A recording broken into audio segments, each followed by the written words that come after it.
Have you ever wondered why certain people are drawn to you so deeply, almost irresistibly? Is it really about your personality, your looks, or your charm? Or could there be something much deeper happening beneath the surface? Carl Jung, one of the most influential psychologists of the 20th century, believed that love is never random.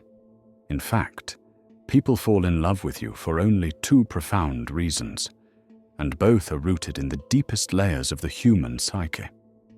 In this video, we'll explore Jung's fascinating ideas on love, projection, the anima and animus, and why people are magnetically pulled toward you, not for who you appear to be, but for what you represent in their inner world. We'll dive deep into the unconscious forces that shape romantic attraction and reveal the two powerful reasons why someone truly falls in love with you. Reasons that go far beyond surface-level qualities and instead reflect the hidden architecture of the human psyche. Before we begin, make sure to subscribe to Beyond the Mind and hit the bell icon so you never miss a new video. Now, let's get started. We often like to think of love as a magical accident, a spark that ignites without warning. Yet for Carl Jung, even the most sudden attraction follows a deeper order, an inner logic crafted not by chance, but by the unconscious. What feels like a spontaneous connection is rarely spontaneous at all. It is the visible result of invisible forces shaped by years of inner development, unprocessed emotions, and unmet needs. Behind every instant bond is a structure, a silent architecture of the psyche that guides us toward certain people and not others. And this is where Jung introduces the idea of projection. Each of us carries hidden images within, fragments of who we are, who we were, or who we long to become. These images are often repressed, denied, or lost in the shadows of our unconscious. But they don't disappear. They wait. And they speak to us through others. When we meet someone who resonates with these inner fragments, we feel drawn to them in a way that seems mysterious, even magical. But it's not them we're seeing. It's a part of ourselves, reflected in their presence. Imagine a person who has spent their life being cautious, reserved, maybe even fearful of emotional exposure. When they meet someone bold, expressive, and unapologetically free, they may feel captivated. That feeling is more than admiration, it's resonance. That other person embodies something dormant within, a potential that's been buried under years of suppression. The attraction is real, but the true force behind it is the unconscious responding to what it needs in order to evolve. The same is true in reverse. Someone might fall in love with you, not because of your visible traits, but because you unknowingly represent something they lack. A trait, a quality, an emotional tone they've been unconsciously searching for. You become the missing piece, the living symbol of a part of themselves they have not yet developed. Reason 1. You represent something they lack. It's not simply about opposites attracting. It's that opposites reveal what is missing. A rational person may be drawn to someone deeply emotional. An introvert may fall in love with an extrovert. A structured soul may be fascinated by someone chaotic. But this admiration can easily slip into dependence. If the person does not recognize that what they admire in you is something they could nurture in themselves, they may cling to you, not out of genuine love, but out of unconscious need. And as soon as that need changes, or as soon as your humanity disrupts their idealized image, the attraction may fade. This is the danger of projection. It creates an illusion of connection that often cannot withstand the truth of reality. And when the illusion breaks, the love built on it begins to collapse. Jung didn't stop at projection. He took this even further with his concept of the anima and animus, archetypal images of the opposite gender that live deep within the psyche. For Jung, every man carries within him an unconscious image of the feminine, his anima, while every woman carries within her an unconscious image of the masculine, her animus. These aren't random preferences or cultural roles. They are inner figures shaped by our earliest relationships, especially with parental figures, and by the collective symbols of femininity and masculinity inherited from culture, myth, and the human psyche itself. Over time, these archetypes become emotionally charged, blueprints we carry unknowingly, and one day we meet someone who seems to fit them perfectly. When that happens, the attraction can be overwhelming. There is often a deep sense of familiarity, as if we've known this person forever, even if we've only just met. Soul recognition, or some ancient memory reawakened. But Jung would caution us, this is not fate. It is not evidence of cosmic soulmates. It is the psyche seeing its own internal design reflected in another human being. Reason 2. You awaken a powerful unconscious image. They've carried this image for years, maybe not in looks or behavior, but in essence. You activate an internal pattern that stirs powerful emotion, and that's why the connection feels immediate and irrational. It's not about you.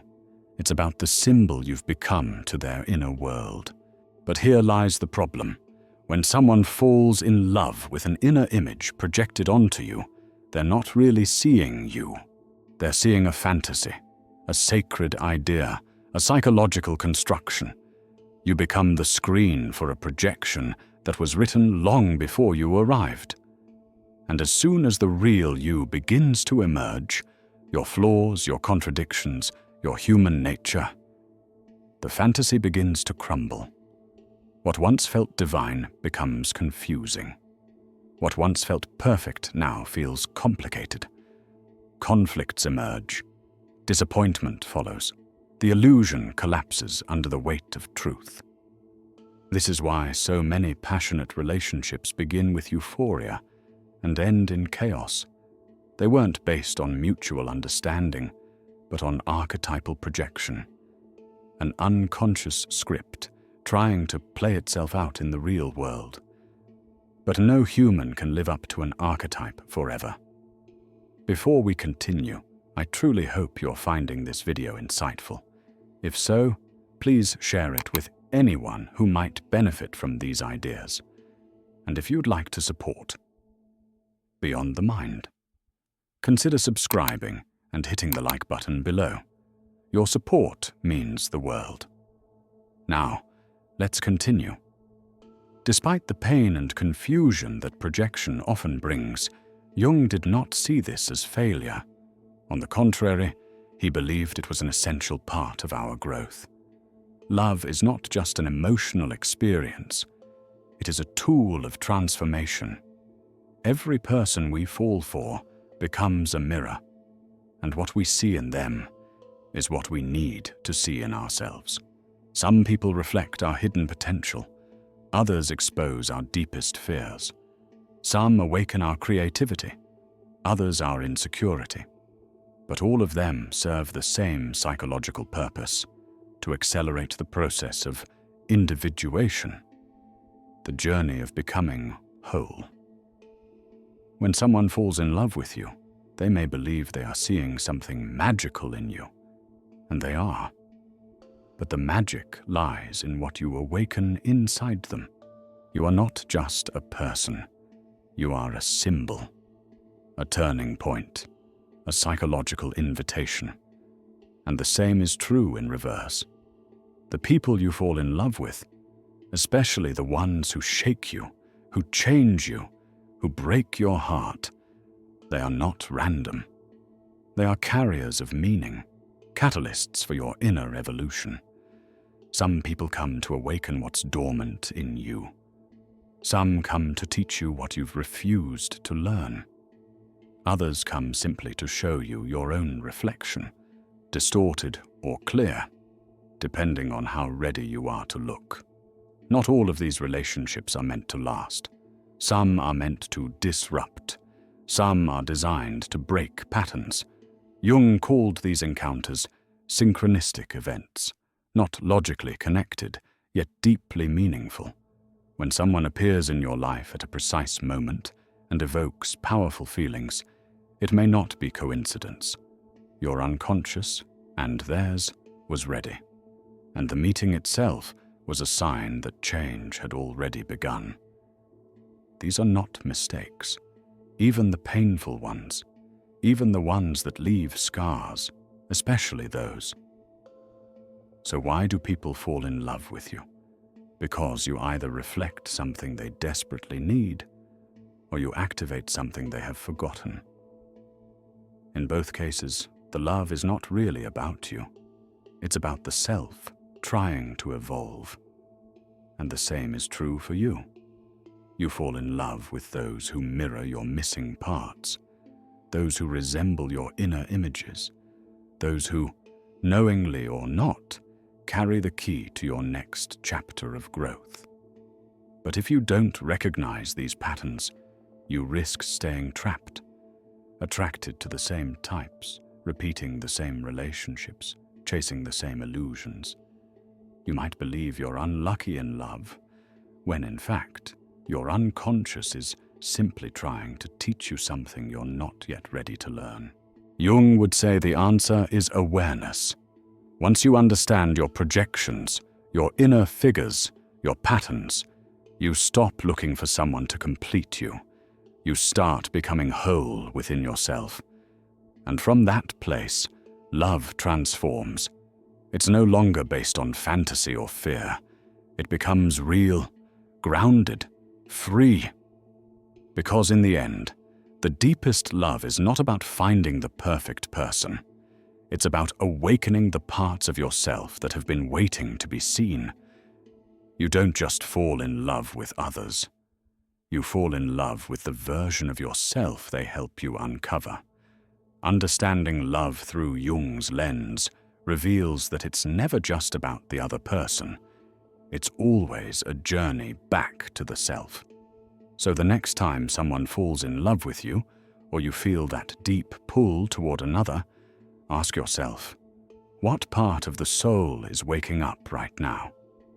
If this video made you reflect on your own experiences with love and connection, share your thoughts in the comments. I'd love to hear your perspective. And don't forget to subscribe to Beyond the Mind for more deep, thought-provoking content about psychology, relationships, and the inner world.